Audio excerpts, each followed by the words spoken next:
Starting my speech in 3, 2, 1. Three important setup before moving on to my contribution. Number one, understand how status quo looks like. Two things. A, how Indonesia currently faces a diverse problems in status quo, not only infrastructure, but also education, e.g. underpaid teacher, where, when it results to bad teaching quality, for example, and it also disincentivizes people from being able to get good quality of education. Or maybe there's issue of labor protection, for instance. There's a lot of issues that Indonesia currently facing, not only infrastructure. But B, I think the dominant narrative in status quo is over-glorification of infrastructure. E.g., pretty much any politician only talks about this, infrastructure development in political debate, media, etc. Yeah, this is what people consume regularly and what people solely focus on. That's why the output of this is that a lot of people only, a lot of politicians in parliament only passes policy that favor infrastructure development and deprioritize other things. Secondly, I think what government should defend is that we will tell you why the overemphasis on infrastructure development in ongoing Indonesian development plan is no longer strategic, not urgent, and why it will bring net harm to Indonesian people. But thirdly, what opposition should defend in their side of the house is overemphasis on infrastructure development, where probably every politician discourse policy and policy will favor it, and it deprives you from having to solve other important issues. Two arguments in my speech. Number one, it will take away resources from other more important issue, and number two, corporate exploitation. Number one then, take away resources from other more important issue. I've explained to you how Indonesia have a lot of diverse problem, e.g. education, where teacher got paid less, for example, and it results to bad education quality. Secondly, labor protection. Thirdly, inefficient social services, which deprive people from being able to get service quickly. Or fourthly, for example, the immediate alleviation of poverty. There's still a lot of people in Indonesia that's impoverished, and they cannot get any immediate responses from government. And at the end of the day, they suffer a lot. How does this happen? Two things. One, exactly because there's an overemphasis on infrastructure, on development plan in Indonesia. Most of government budget run towards infrastructure development. Understand how harmful this is, right? Because resources are limited. Our government have limited budget and whatnot, and when resources are limited, I think we need to find equilibrium to strike balances and help all, especially when there's a lot of dire problems in Indonesia. That's why it's very unwise for you to only prioritize one issue over the other and let the other suffer, for example. But secondly, I think there's less incentive or discourse surrounding other issues discussion. Because you keep hearing about this everywhere. Politicians will only discuss about this in their political debate, for example. Media will only highlight policies on infrastructure development. The outcome of this is that a lot of people are disincentivized to discuss about other important issues, for example. This is harmful, exactly when those other important issues are also very important for the livelihood of people. When there's little to no discourse surrounding it, I think it will never get fixed in their side of the house in any time soon.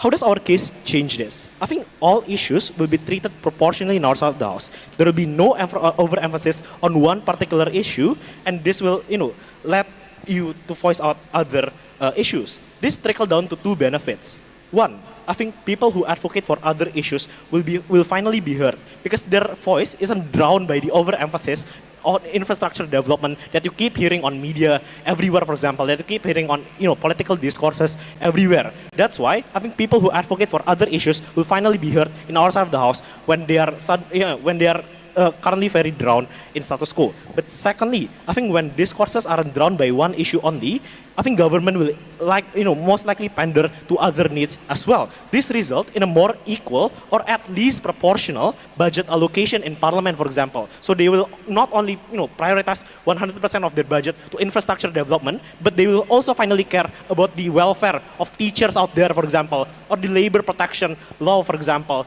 That's those are all the prioritized issue caused by the overemphasis on infrastructure development. Yeah, that's the two benefits that you'll get in our side of the house. But second argument then, on corporate exploitation. The reason why Indonesia focus on infrastructure so much is due to corporate lobbying, right?